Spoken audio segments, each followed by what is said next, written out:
Welcome to the weekly Getting Started webinar. I'm Brad. I'm here to take you through today's session. This webinar is perfect for anyone new to Site Pro or for anyone who feels a little bit rusty and needs a bit of a refresher. What's on the agenda? Today, we're going to be going through a live demo. I'll be giving you a simple walkthrough of our web console and mobile app, and that'll show you what a good solid account setup looks like. Do keep in mind we do offer varying pack sizes, different plans. So you might see some features that aren't available in your account.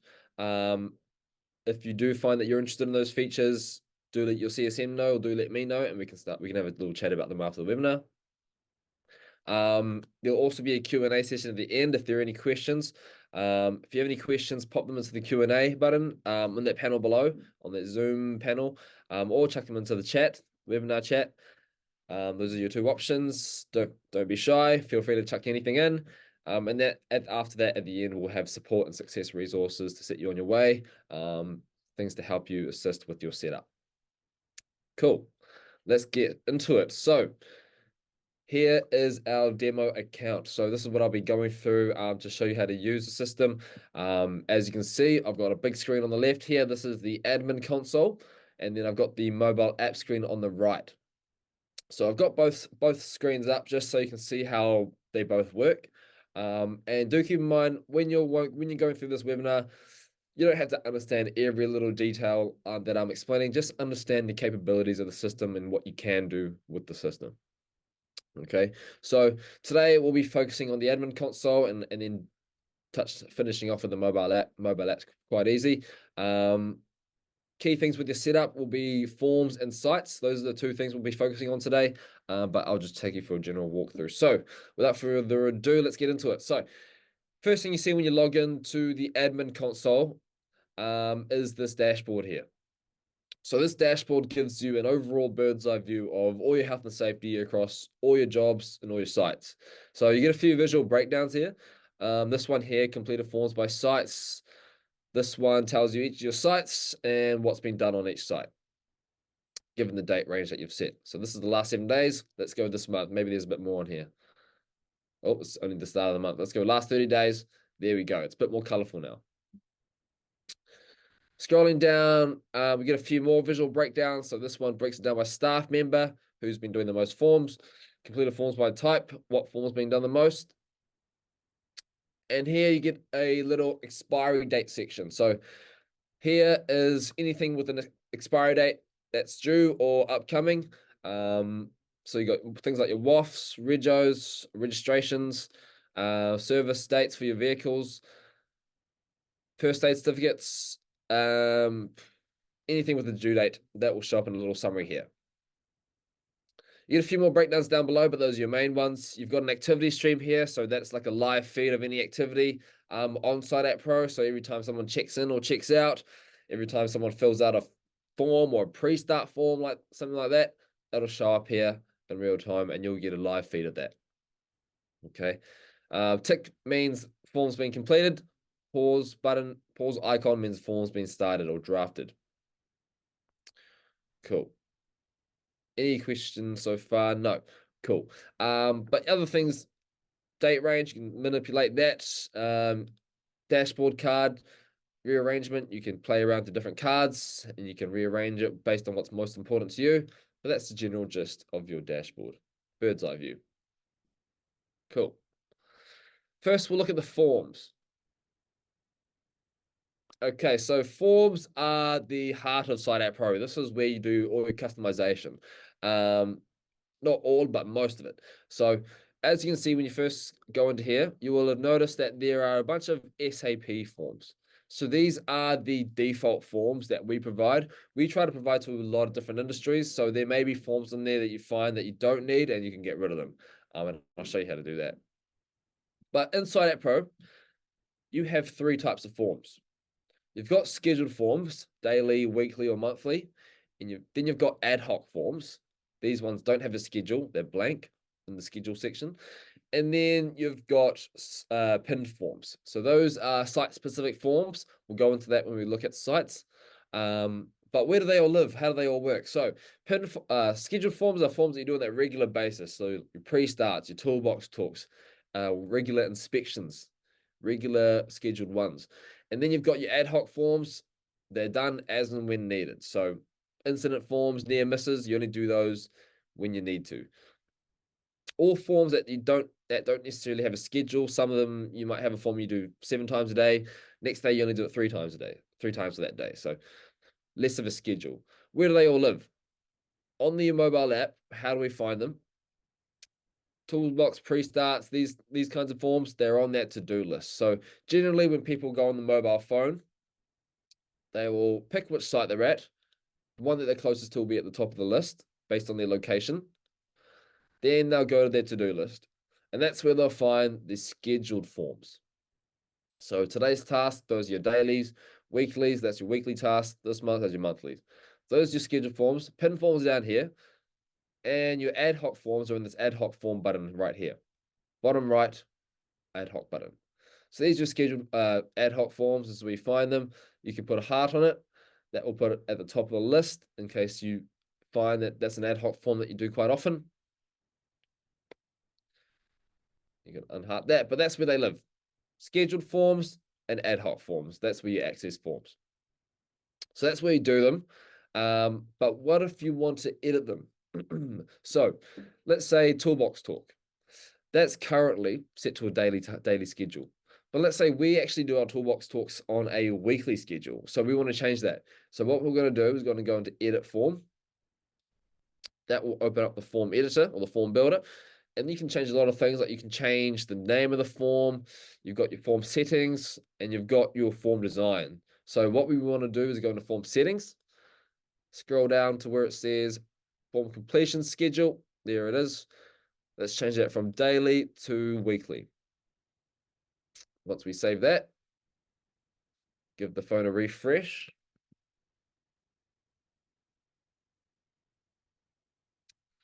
That Toolbox Talk is now a weekly task. So the way that's going to work now is we're going to open the Toolbox Talk, and let's say we do it on a Monday.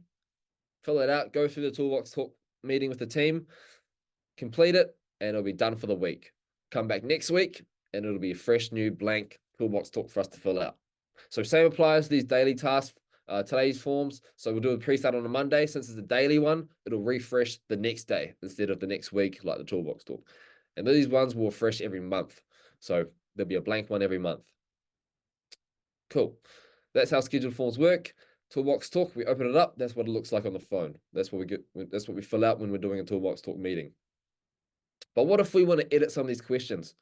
So to do that, let's go Toolbox Talk, open up that form editor again. And let's scroll down to form design this time. So here is where things get interesting. This is where you can change the wording. This is where the form is in your hands. You can customize it however you want. So if we open up that first question, here we go. Are there any health and safety issues we need to be aware of? There it is. We can change the wording of it.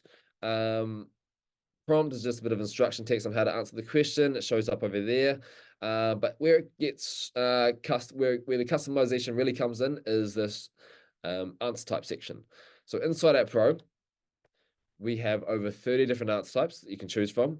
And these are what really make it easy to fill out the form. This is where you make it user-friendly for your team. So you can have things like short text. We've got yes/no questions, multi-choice questions that you can set yourself. Do they need to answer with an image? Do you want them to put images in? You can do that. Add image. Do you need to get their signatures? You can get them to sign their signatures on here. Select froms. These pull from other lists. So you might have a question to say that asks, what equipment are you using? If you've loaded your equipment list inside App Pro, you can pick from that equipment list. If you want to pick from your staff who's on site, you can pick from your staff list that you put into Site App Pro. So these link through to the other parts of Site App Pro. Selected resource. If you've got resources that you upload into Site App Pro, you can link a resource into a form. It could be an SOP. It could be a safety data sheet. You can link into the form. Okay, cool. So that's your form building. Other functions, basic functions, you've got duplicate question, delete question. Is it a required question, like a mandatory question or not? And allow multiple answers. So that allows you to answer the question multiple times. Could be a signature question where we want to capture multiple signatures. Then we would allow multiple answers. Cool. If you want to add a new question, there's that panel up here, question, and then pick what type of question it is. Is it a yes, no question? Is it a multi-choice question? Click it, and you would have added a new one. That added under that one because I had that one selected. Let's get rid of that. That's the gist of your form building. If you need further help on it, there's that help button down the bottom right. That's always there. It will give you the article or the tutorial based on what page you're on, or you can just keyword type it, form, and you can find whatever you're looking for. But that's the basic gist. If you have any questions, fire them into the chat. Cool. Okay, and how to turn off a form. So let's say we don't need a certain form. For example, my business doesn't deal with this form here, risk register startup. We've already got one. This is just an extra one we don't need. We don't need to use the template. Let's turn it off. Okay, cool. So risk register, how to turn it off. Click edit. Go into form settings. Two things you have to do from here. Form library, make sure that's turned off. So it's not an ad hoc form. So it won't show up in the ad hoc list. And make sure it has a schedule of none. So once that's set to none and that's turned off, we'll save that. Turn that off and that will be gone. That will disappear from the list. It won't be deleted. It'll just be archived. And we can always bring back archived forms. And we know they're archived because they've got a little red hazard triangle next to it. We can always turn it back on by doing the steps I did in reverse. So it is worth spending 2-3 minutes going through the form, build a form list and turning off forms you don't need just to keep the list clean. And you can always start to bring the forms back as you need them. Cool. There we are. Okay. And last thing, and this is a professional plan feature and up. This is user groups. So user groups is a way for you to assign forms to certain people so that those people are the only ones that see that form. Okay. So it could be, for example, toolbox talk. We only have our site foreman responsible for doing that form. We don't need anyone else seeing that form. We only want our site foreman to see that form. So let's assign that form to him or her. So what we're going to do is we're going to create a user group called site foreman. And to do that, we're going to go into my business, open up settings, and there's that user groups function there. Here we can create a new user group. It's like creating a folder. We can give it whatever name we want. So I'll call it site foreman. Oh, okay. And then I'll click enter. But I'm not going to click enter because we've already got it there. So I'm just going to remove that. And if you want to add a new user group, type it, click enter, and it'll add to this list. And from here, what we need to do is we need to put people into that user group, and then we'll put the form into that user group so that only the people in that group can see that form. So open up team and users. Let's assign somebody into that group. Okay. Bailey Brown. Bailey Brown is one of our site foremen. Click edit. Scroll down and you'll find that user groups part there. So if we click that open, we'll open up, we'll select site foreman. And Bailey Brown is now in the site foreman group. Last thing to do is go to forms and let's just assign that form to that group. So scheduled toolbox talk, there it is. Edit, form settings, scroll down. There you go, site foreman. So now Bailey Brown and any other site foreman are the only ones that can access that toolbox talk on the phone. I'm not a site foreman, so what's going to happen for me? It's going to disappear. So I won't be able to see it. Real handy stuff. Okay, cool. That's your forms. Next are your sites. So once you've sorted your forms, you can put your sites in. This is a list of all your sites or your jobs. So plus button. From here, you can add a new site, individual site, name, address are the two most important parts. Category you can use to categorize different job types. And you've got your other project management details down here that you can put in. The other option here is to bulk upload. So if you've got a lot of sites, you can bulk upload a whole bunch of sites. This will give you a CSV file. That CSV file has a template table in it. You just fill out that table, copy and paste your jobs into that table, and then upload it back into Site App Pro, and then that will populate the entire site page. Okay, cool. So let's take a look at one of the sites and see what we can do to edit the site. So bungalow renovation, let's take a look at that. Edit. So as you can see, there's a few details in here. First thing we'll look at is the hazard board. So the hazard board is a really handy way to keep a track of on-site hazards. And this is something that the team can be updated on and they can add to. Where do you find that on the phone? Well, on the phone, there's that hazard board button there. So currently, we're at the bungalow renovation site. If we click into the hazard board, we can see that there's one new hazard. That should prompt me to go into it and make sure I've been for that new hazard. So all of these ones have a green little circle tick next to it. It means I've already seen it. Let's go through these hazards. And at the bottom of the list will be the one that I haven't seen yet. Dust airborne private. Oh, yeah, cool. Okay, so what I can do is click read and understood. And that will be my acknowledgement of the hazard board. It'll log in the system that Brad has been through the hazard board. If I come across a new hazard on site, I'll click new, and I'll add it on my phone. I'll go, what's the hazard? Is it live? What are the control measures? PPE. Oh, hazard category. You need to categorize a hazard. And any photos. If it's a big hole in the ground, I'll add a photo of it, and I'll add it to the hazard board. And once I add it to the hazard board, it will show up on everyone else's hazard board. So everyone's going to be made aware of that hazard. The hazard board is collaborative, so it keeps everyone up to date on the hazards. Okay. And if I'm from an admin perspective, I can add new hazards from here as well. Okay, there's add new. I follow the same template. The cool thing about the hazard board is if you add a bunch of hazards to one site, you can then go to another site and almost drag and drop the same hazards that from this site to that site. So it saves you from having to type it out again. There's that import button. So if I want to go into another site and click import, I can take any of these hazards and apply it to another site. So it makes it nice and easy. Cool. Pin forms. So pin forms is that third type of form that I was talking about earlier. They show up on the to-do list underneath the scheduled forms, and they work a lot differently to the scheduled forms. Scheduled forms, they refresh on a regular basis. Toolbox talks or pre-starts, they'll refresh daily. Pin forms, they never refresh. So you fill them out once, and whatever you've filled them out, whatever you've put in there, it will save forever. And that is because we want people to be able to refer to pin forms. We want them to open them up and have a look at the information in them. It could be an emergency plan. We want them to be able to access the emergency plan and see what's in it, see what the emergency procedures are. Things like a JSA, JHA, or TA. We want to be able to build up a register of risks, and we want to build up that JSA.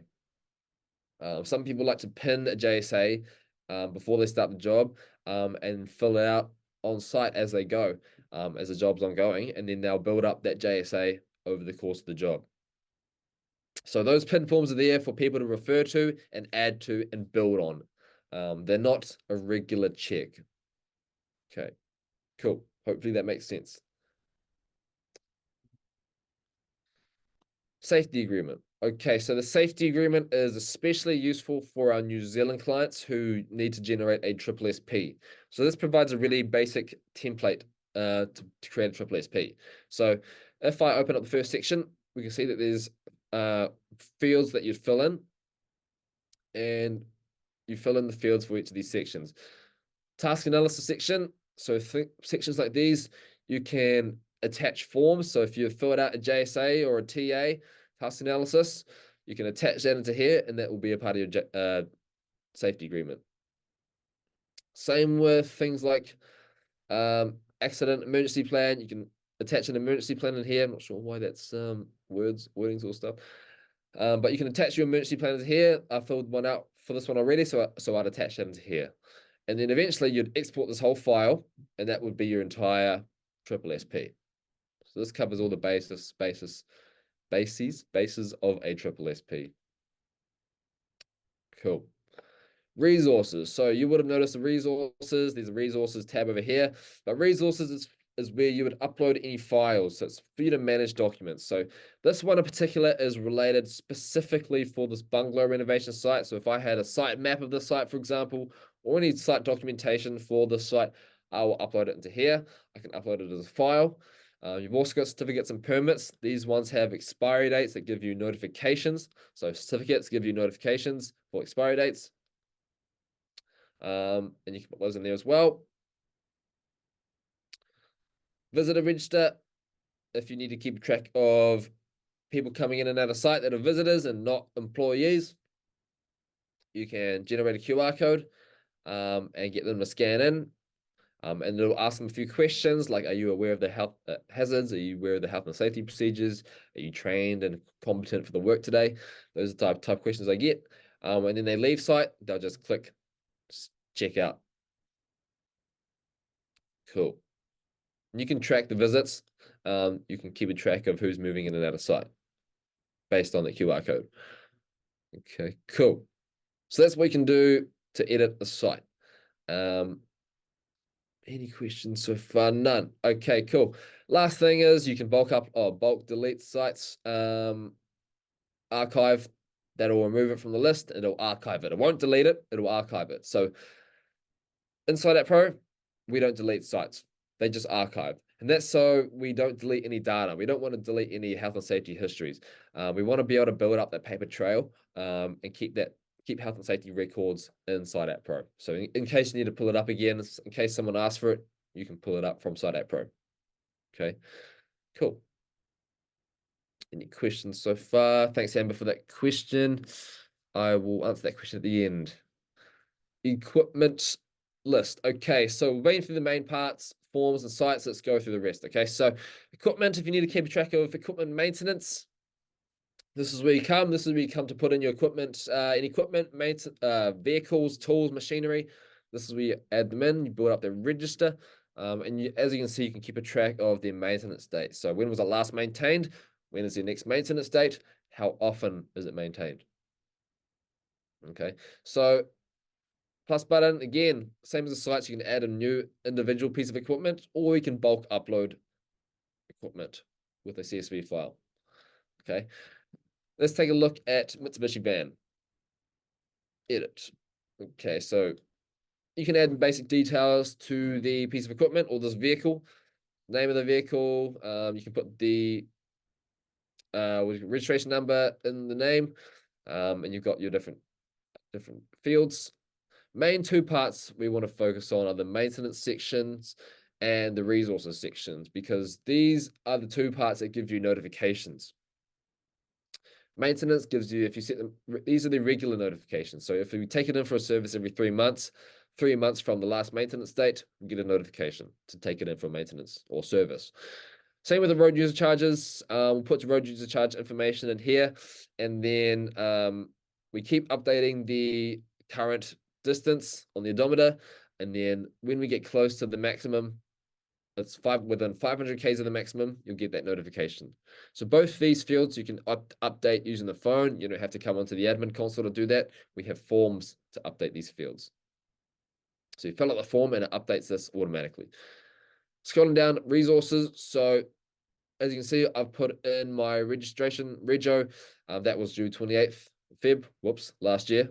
Whoopsies. But that would have given me a notification to get that renewed. And these are your one-off notifications. So I'd go into here. I would have added what I would have done is I would have added a certificate or permit. I would have typed rego and I would have typed expiry date, or put in the expiry date. Okay. And then what I can do is I can come into here and update this expiry date. That's not the rego, but that's just an example file. But I'd update this, and then that would reset that expiry. Cool. So that's the basics of the form. Hopefully that makes sense. If you have any questions on that, dive deeper. Otherwise, it's the help button down there. Cool. Suppliers slash contractors. So this is where you can add in any suppliers or any contractors. You can actually rename this. Same with the sites. You can actually edit the name of this. You can do that in My Business and settings. So some people like to put suppliers, some people like to contractors, up to you. But this is just where you build up the address book. So click to add their basic information. Main things you need are their name, contact information, and they'll be sweet. And you'll build up that list there. Team and users. So this will be important to everybody. This is where you add in your staff or anyone that needs to use Site App Pro. In this section, there are two types of users you can add. You've first got your users who have an email and a password that you set them. You'll put their first name and last name in, obviously, and you'll set their user role. So field workers can only access the mobile app, or admin.